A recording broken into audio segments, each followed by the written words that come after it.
Being a king sounds like the easiest job in history. You get a castle, a crown, several hundred employees, and nobody is brave enough to tell you your haircut looks stupid. But royal life came with one tiny problem.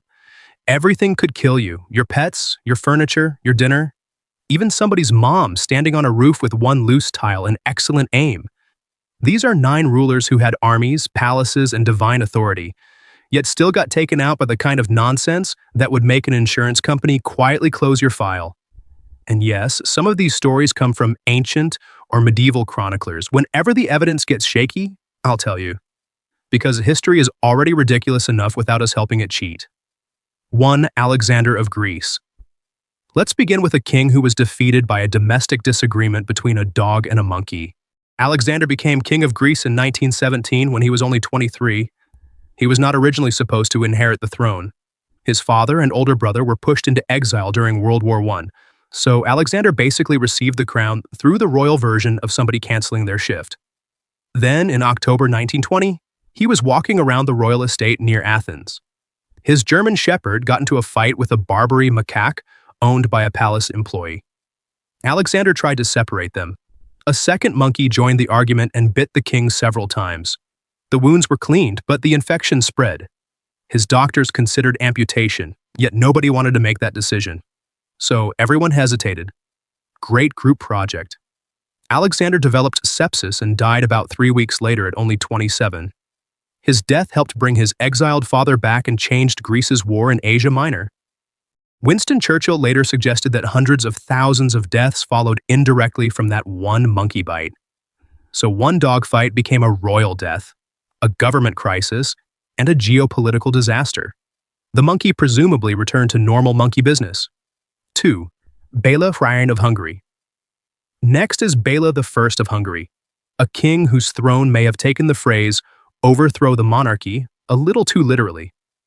Béla seized the Hungarian crown from his brother in 1060. 3 years later, the Holy Roman Empire was preparing to invade and restore Béla's nephew. The king gathered his officials at his royal estate in Domus to plan the response. According to a medieval Hungarian chronicle, Béla was severely injured when his solium collapsed. That Latin word is usually translated as throne. So the popular version says the king sat down and his giant wooden throne or canopy structure fell on top of him, which is an incredible quality control failure. You own an entire kingdom, but apparently nobody owns a screwdriver. Modern historians caution that the word could describe more than the chair itself, possibly part of the royal structure or residence. Some even wonder whether the collapse was arranged by a political enemy. We do not know. What we do know is that Béla was badly injured, carried toward Hungary's western frontier as the invasion approached, and died soon afterward. The object displaying royal authority had either crushed the king or been standing very close. His nephew took the throne. The furniture was unavailable for questioning. 3. Pyrrhus of Epirus. Pyrrhus was one of the most respected generals of the ancient world. He fought Romans, Macedonians, Spartans, and apparently every neighbor who forgot to lock the door. He won battles so expensive that we still call a victory with devastating losses a Pyrrhic victory. In 272 BC, Pyrrhus attacked the Greek city of Argos at night. His soldiers entered through a gate, followed by war elephants. But the elephant towers had to be removed to fit through. Then the towers had to be put back on inside the city, in darkness, during an invasion. Ancient military logistics was basically assembling IKEA furniture while people threw spears at you. The streets became jammed with soldiers, horses, and confused elephants. Pyrrhus tried to retreat, but reinforcements misunderstood his order and pushed into the same narrow gate. According to Plutarch, Pyrrhus then fought an Argive soldier whose elderly mother was watching from a rooftop. She saw her son in danger, picked up a roof tile, and threw it at the king. It struck Pyrrhus below the helmet and knocked him from his horse. Enemy soldiers dragged him into a doorway and killed him. Plutarch wrote this account centuries after the event, so the cinematic details deserve caution. But the basic tradition is wonderfully brutal. One of history's greatest commanders survived Rome and Sparta, then lost to protective mom mode. No army can prepare for a woman on a roof who has had enough of your nonsense. 4. Charles the Bad. Charles II of Navarre was so charming that history remembers him as Charles the Bad, not Charles the Complicated, not Charles the frequently misunderstood. The Bad. He spent much of the 14th century switching alliances, arranging political violence, and creating problems across France and Spain. Near the end of his life, Charles became seriously ill and suffered from violent chills. According to the chronicler Jean Froissart, his doctor prescribed a treatment that sounds less like medicine and more like an unfinished prank. Charles was wrapped tightly in linen cloth, soaked with brandy. The cloth was then sewn around his body so he could not move. One night, a servant finished stitching him up and needed to remove the loose thread. Instead of using scissors, she reportedly held the thread near a candle flame. The thread caught fire. Then the alcohol-soaked linen caught fire. Then Charles discovered why modern hospitals have safety regulations. Froissart claimed the king survived in agony for about 2 weeks before dying in January 1387. Historians cannot independently verify every detail, and medieval chroniclers loved a morally satisfying ending. Charles had many enemies, so a dramatic punishment made excellent copy. Still, the story appears in a major near-contemporary chronicle and has followed him for centuries. His final medical treatment was allegedly a king-sized flaming burrito. Medicine did not save Charles the Bad. It may have finished the job. 5. Frederick Barbarossa. Frederick Barbarossa was Holy Roman Emperor, an experienced warrior, and one of the most powerful men in 12th century Europe. In 1189, at nearly 70 years old, he led a massive army toward the Third Crusade. The march crossed huge distances through Europe and Anatolia. Frederick survived hostile armies, mountain roads, summer heat, and the medieval hobby of catching a fatal disease from the wrong bucket. Then, on June 10, 1190, his army reached the Salef River in what is now southern Turkey. Frederick entered the water and drowned. The exact circumstances are disputed.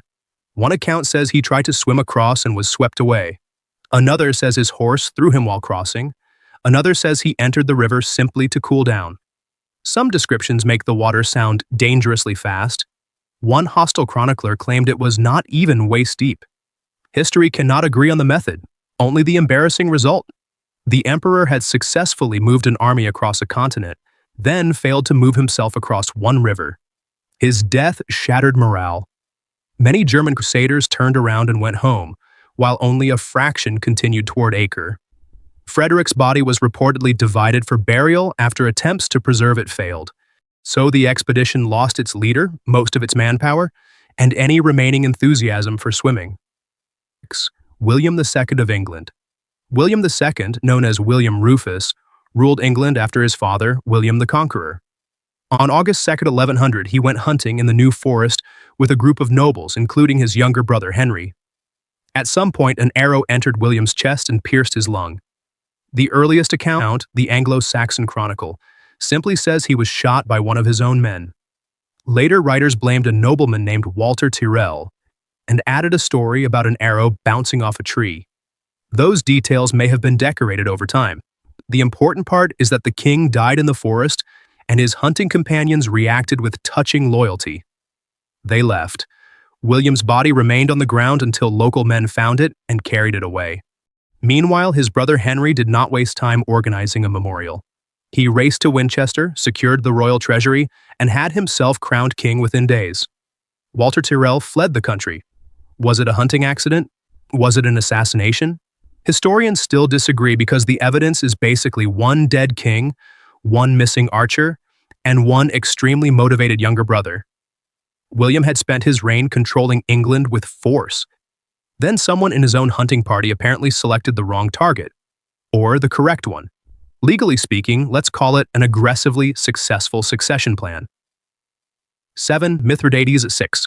Mithridates VI ruled Pontus and spent decades fighting the Roman Republic.